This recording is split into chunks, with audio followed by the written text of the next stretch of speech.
Well, hello everyone and welcome again to Painless Universal Conversation with myself, Anne Welsh.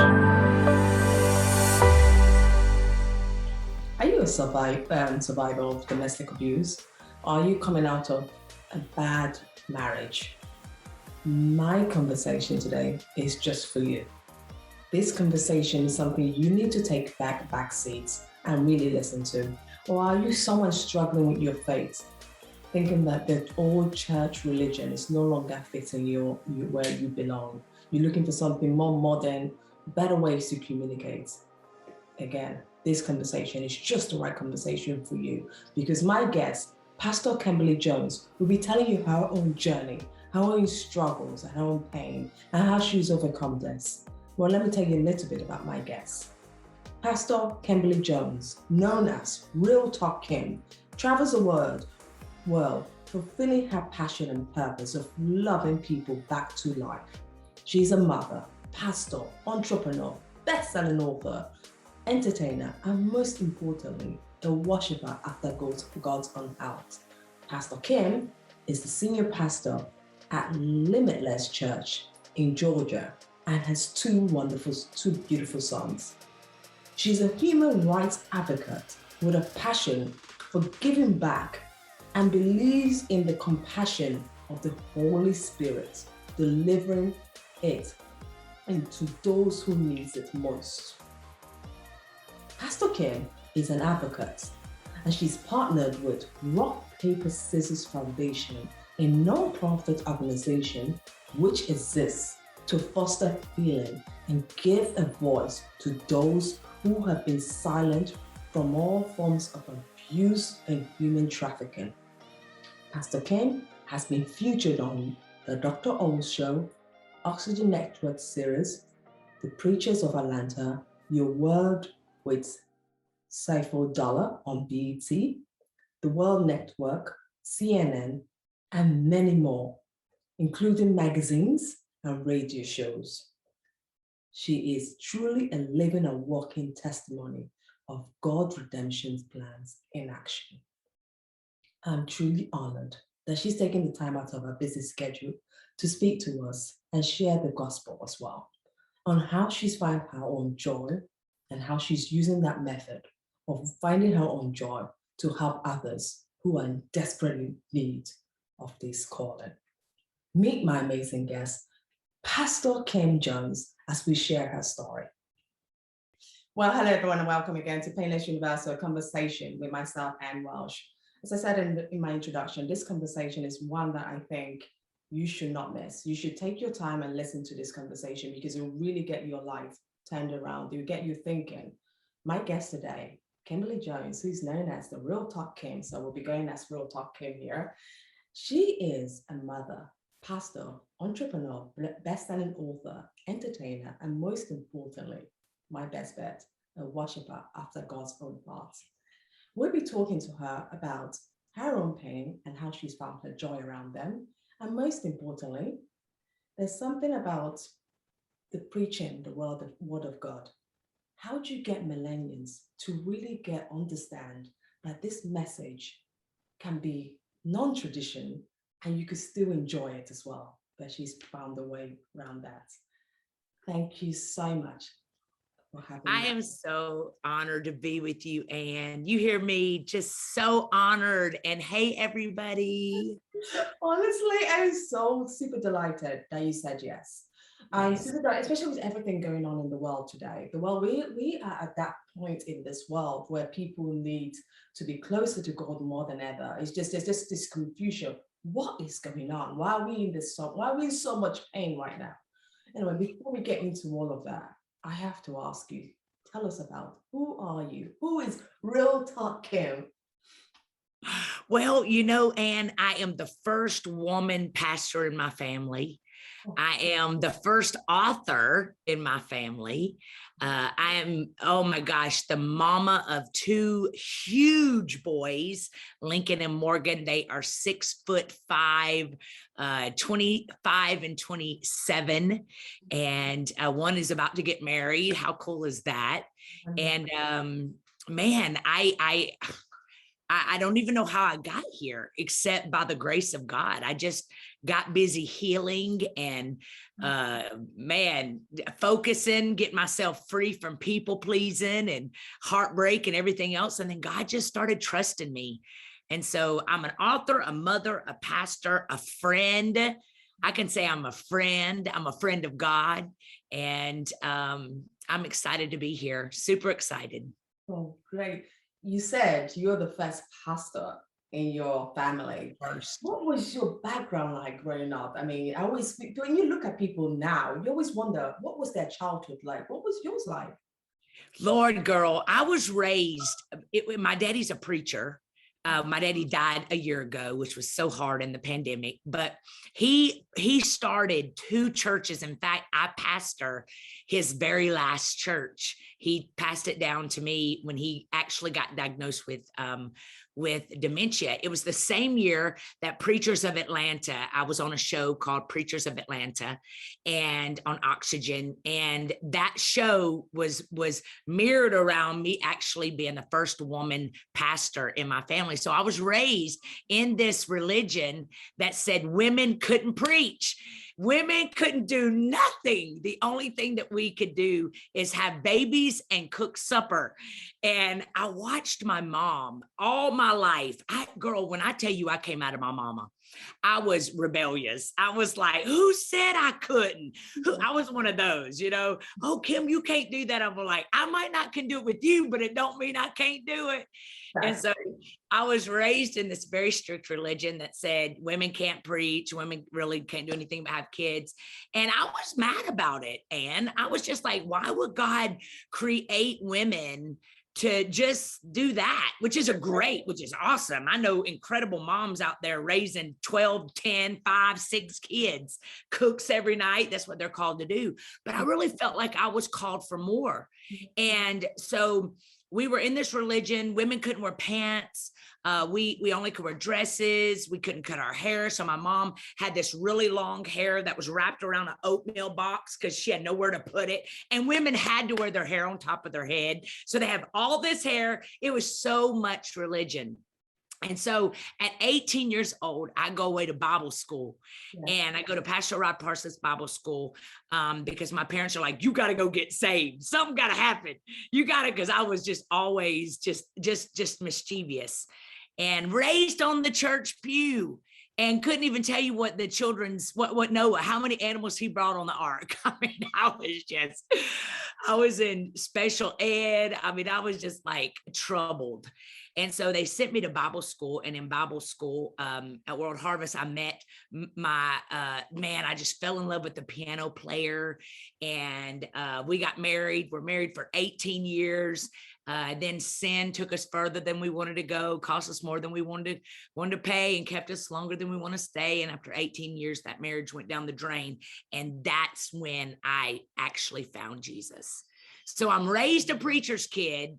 I'm raised every Sunday, every Wednesday, all revivals on the church pew. But because I allowed religion to get in me, it scarred me. And so until I was 36 years old. And then when I hit 36 years old, I hit rock bottom and found out who the rock is at the bottom, which is Jesus. And I had to move back in with my mom and dad. I lost everything. Lost my $500,000 house, lost everything, and I had to move back in with my mom and daddy with my 2 sons, and I was devastated. And that's when I found Jesus, and I really started finding Kim at 36. It's honestly, it's truly amazed me because that leads me to my next question in a nice, perfect way. It says you're a survivor of domestic abuse, and said God helped you get out of a difficult 17 years marriage to find your true path in life. But one thing I really love about this quote is that the one thing you said, which is quite long, but I have to read it out here because everyone needs to understand this. The one thing I figured out about my life when I was going through my divorce was that nobody took the pain away from me. Like nobody. I had to give it to God and walk away from it. Nobody helped me pull my big girl panties up and keep moving. I had to help God help me. I thought, that is so true. Even if you're going through anything in life, nobody, you have to let God help you. When did you realize that God could only take your pain away? When did you realize? And I remember I was laying in bed one night and at my mom and dad's, and I had gone through just a very dark place because I was so mortified because I was raised Christian in the church. And if you get divorced, you're going to hell on a slip and slide. Like you are going to hell, straight to hell on a slip and slide. And so I'm the first one in my family that couldn't keep a man. This is how I was looking at it. I couldn't keep a man. I couldn't buy cheese with my credit because my credit was just, I lost everything. And I'm laying in bed one night and I couldn't even be a good mom to my kids. My kids really had suffered from me being just so dysfunctional. And so I remember laying in bed one night and I was like, God, I opened my mouth. And I think a lot of times in this world, we get ourselves in storms and in trouble. And, you know, we see all these red flags in these relationships, but we don't listen. We do them anyway. We know that this person is not the one for us, but because our fallopian tubes are going to dry up because we're older, we jump into the relationship, you know. We just can't wait. We have no patience. We want a microwave blessing, you know. And so I was laying in bed that night and doing what I always did, just mad at God, mad at my circumstances, mad at God for the storms that I created. And I was saying, God, well, if you're not going to heal this marriage, and I, for the first time in my life, Anne, heard God. Like all my life, I'm raised in church and I never, like, I was like, I don't hear God. Everybody be like, I heard Jesus. I'm like, I ain't heard God. I ain't heard it. Where he at? Where? And that night I heard him say, I'm not going to fix it. And I'm like, you're supposed to fix everything because you're the God. You put the stars, moon in space. You can fix this. And he said, I never one time told you to get in that relationship. Yeah. And now you never asked me. You never cared. You went on go when I was forewarning you that this wasn't right. And I said, well, then if you're not going to fix it, take this pain away. And that night was the shift for me because I heard God say, I can't take the pain. You got to get up and walk away from it. And I think that did something to me, Anne, because my whole life I was always wanting people to fix what I did. And I realized that night that God said he's going to do exceedingly abundantly more than we could ever ask or think, but we got a part to play in it, Anne. Yeah. Like we got to get up from that depression. We got to stop owning the depression just because our mama had it, our aunt had it, the doctor says it's clinical, and we got to get up and live. Yeah. You know, yeah. It's not going to just go away. No. You got to get up and walk out of whatever you don't like in your life and let God use it as your testimony. God will turn your scars into stars. He will turn your pain into a pulpit. He will turn your wounds into wisdom, but he can't do it if you're walking around bleeding on people that didn't cut you. That's what I did. Wow, that is truly amazing because this is something everyone needs to hear right now. People are going through so much pain, not realizing what is it they need to do. And you have just said it in simple words.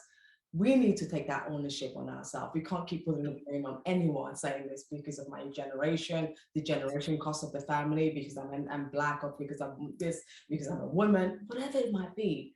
Figure it out and find your joy. Where did the Real Talk Kim tagline come from? Yeah. So I was working at Bloomingdale's. I had to go get a job after I lost everything. And I was working at Bloomingdale's and I lost all my friends. Like people will ride with you as long as you've got gas in the car. Yeah. But the minute the gas runs out, where they at? So I lost all my friends. I realized in that season of losing everything that if I died, probably nobody would come to my funeral because I was had all these walls built up, rejection, afraid of rejection. And so I am discovering Twitter. And so I go on Twitter and I put in Kim Jones. It's taken. They said, we recommend. I put in Kimberly Jones, Kimberly Ann Jones, all my names. They were all taken. And finally it said, we recommend Real Talk Kim. Oh. And so I was like, okay, I'll just change it later. So I took it just to go snoop around Twitter and see what was up with Twitter. And I mean, I'm still working at Bloomingdale's. Like I'm still at Bloomingdale's making $9 an hour. I still was there 5 more years after I did the Real Talk Kim. No. I didn't go back on Twitter again for 3 years. And in that 3 years is when I was sitting on the side of the road one day and my car was overheating with smoke. And I was feeling breakthrough in my life. I was getting free from depression. I just had made up in my mind, I ain't staying here. And so I just went on a journey of getting better. And I would listen to people like Ann Welch all the way to work. On the way to work, I'd be listening to podcasts. I'd be listening to stuff that was making me better, man. And so I was getting so free. And so I'm on my way to work one day and smoke starts going out of my car and I'm sitting on the side of the interstate. And all of a sudden I was like, well, I can't go nowhere. So I just pulled out my phone and I was like, hello, awesome people. Are you sitting on the side of the road feeling like God's forgotten about you? You ready to give up? You got to get up. And I uploaded it and that thing went viral. No. Yes. And that's where Real Talk Kim came in. I was like, all of a sudden, sitting in my little house at my mama's house in that little bitty 10 by 10 bedroom, I went back to Twitter and I was like, we're going to go with Real Talk Kim. And that's where it came from, Twitter. Oh, wow. That is such a beautiful story. Everyone would think you've spent time trying to figure out this name, trying to brand yourself, trying to market yourself, and then you're coming up telling me it was just something so, because the name didn't exist, and then you found this. God, you know what? God gave it to you. Yeah, and my whole life is like that. Like everything y'all see, Real Talk Kim. I went from not being able to afford nothing just 8 years ago, working at Bloomingdale's till now. I'm very blessed. Yeah. And all of it was because I just said yes. I got better. Yes. And God just opened the windows of heaven over my life because he could trust me. So people will fly me in to sit with their organizations to tell them how I did this. Yeah. And I'm like, God, I said yes. And I was consistent. Yes. What is the meaning behind living beyond excuses, regrets, and mistake? What, because you use that a lot. What is the meaning behind that? Man, it is just realizing that all your regrets, all your mistakes, all your pain, all your tears, it was literally free life college and you ain't got to pay no student loan back.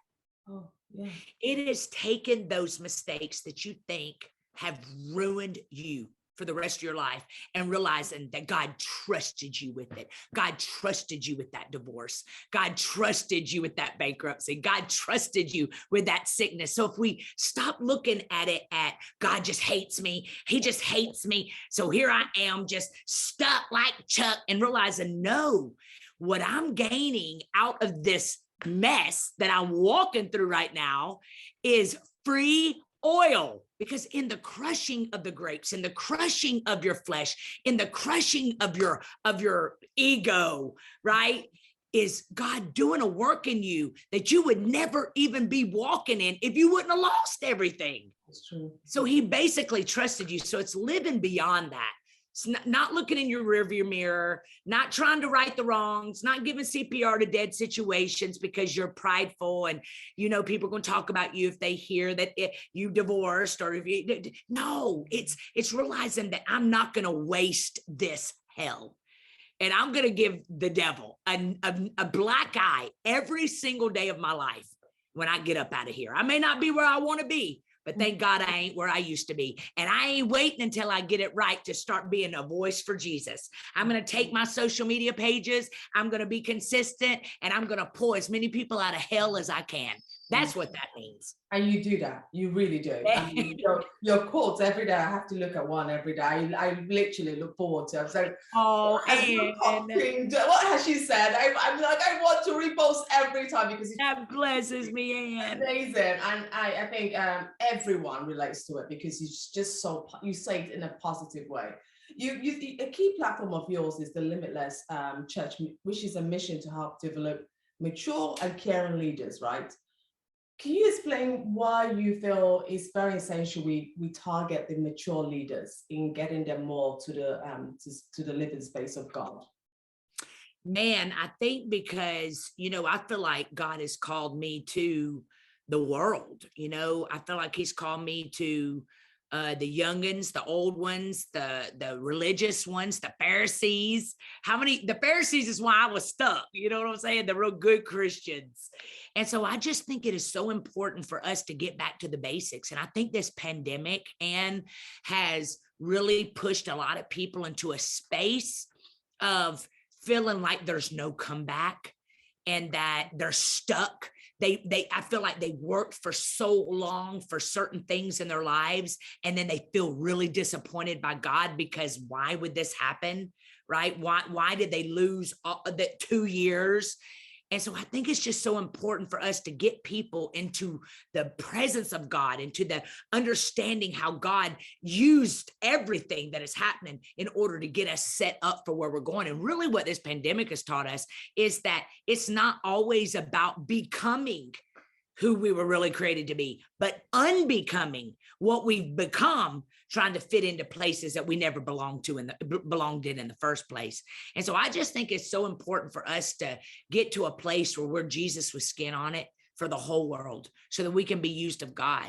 And so that's why I have Limitless, man. I got a whole church that is full of you walk in my church and it is packed with people that love the hell out of you. That's what they do. Love the hell, love the hurt, love the pain, love the addiction, love the sadness, love it, love. We love like Jesus. It don't matter who you are and where you've been.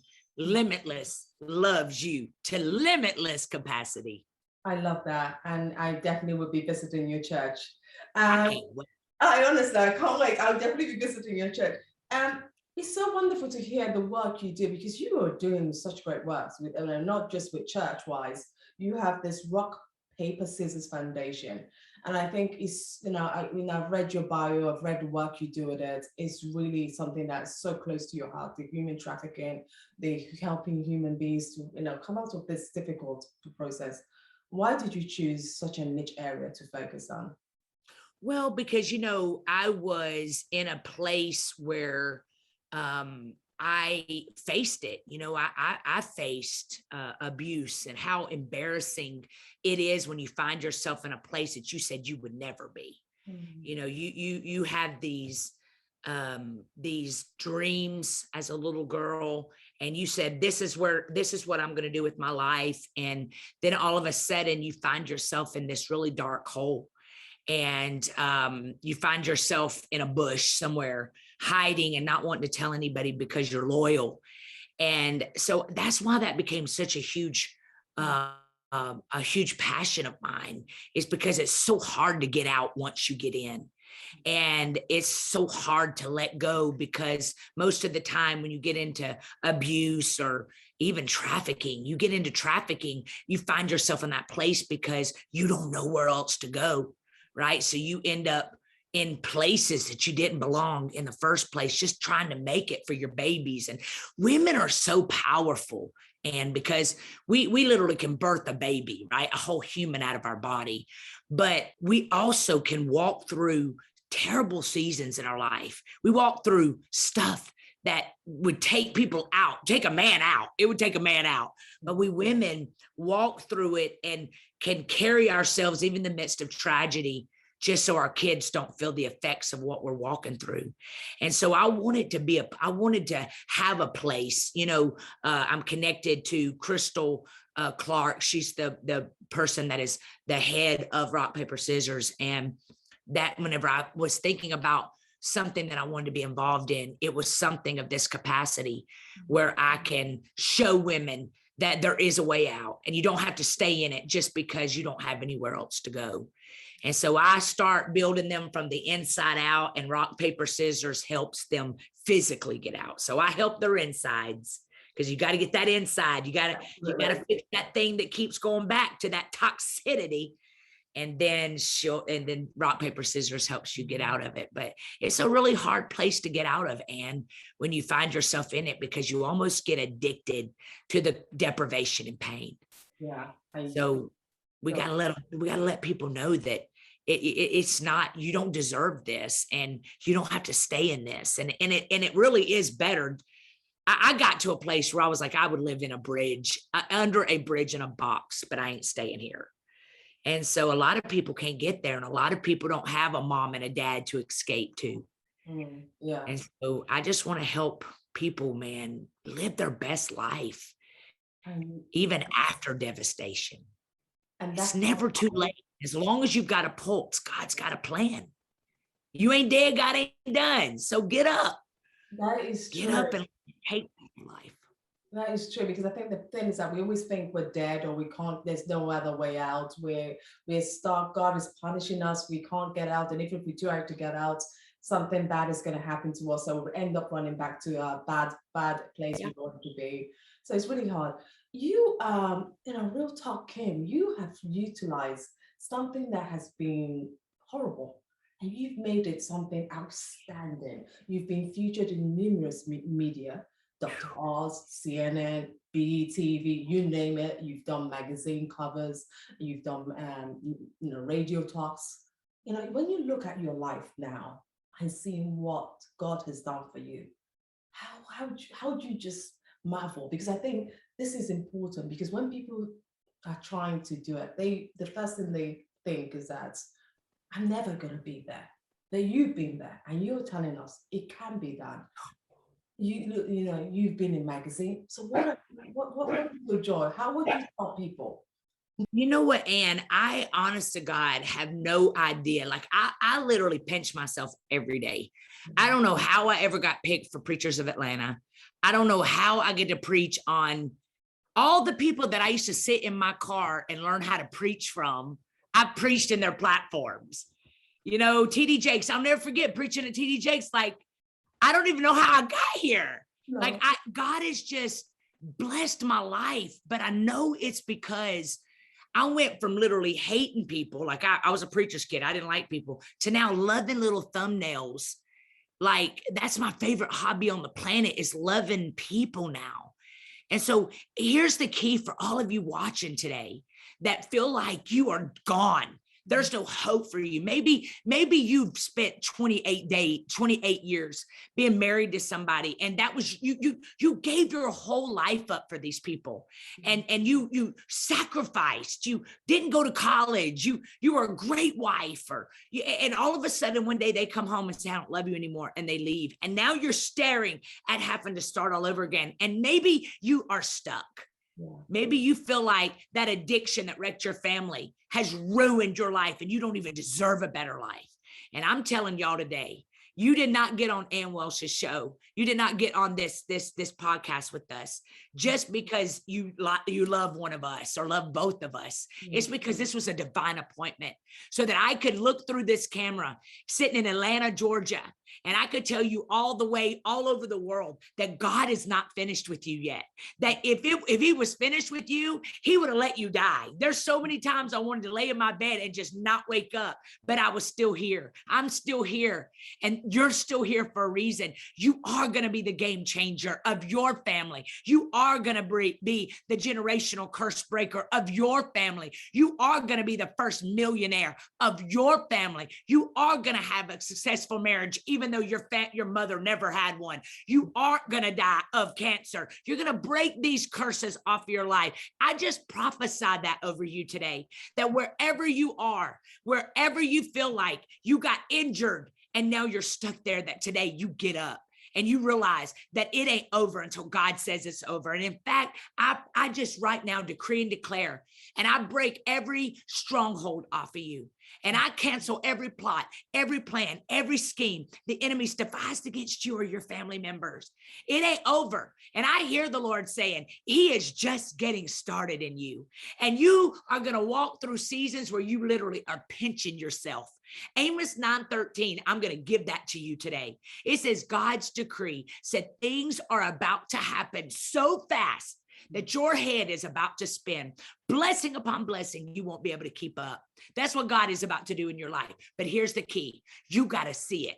You got to see it even when you can't see it. When you walk into that grocery store to get those food stamps or to get that food on the government, or you are sitting, living in with your mom and daddy again in a 10 by 10 bedroom, all of this, he says in Romans 8:28, God says it, I'm working all things together for your good. Every bad, every devastation, every sickness, every moment, every tear. He says, I numbered it and put it in a bottle because I have plans to vindicate you. Today is your vindication today. Today is your day to get up and realize I ain't staying here. That's all you got to do, y'all, is say, I ain't staying here. I'm not crying over you another day. I'm not doing it. Today, get up because there's hope in today for you. And all you got to do is move your leg. Just start moving. Even if you don't know where you're going, just don't stay. Yeah. Oh, wow. That is truly amazing, because this is something that anyone who listens to it will truly understand that God is there. God can make God, if Real Talk Kim can tell us, if she's there, standing there and saying, I went through these things and I found God, anyone could go through these pains and they could find God in whatever they're doing. And I'm truly honored that you have shared that testimony with us. I need to talk about your book. You're an author, so it's not something we could take away from you. You've written a book, When Bad Meets His Goods. I'm like, what? When bad? Find purpose in your pain. Okay. How can people shift from bad to good?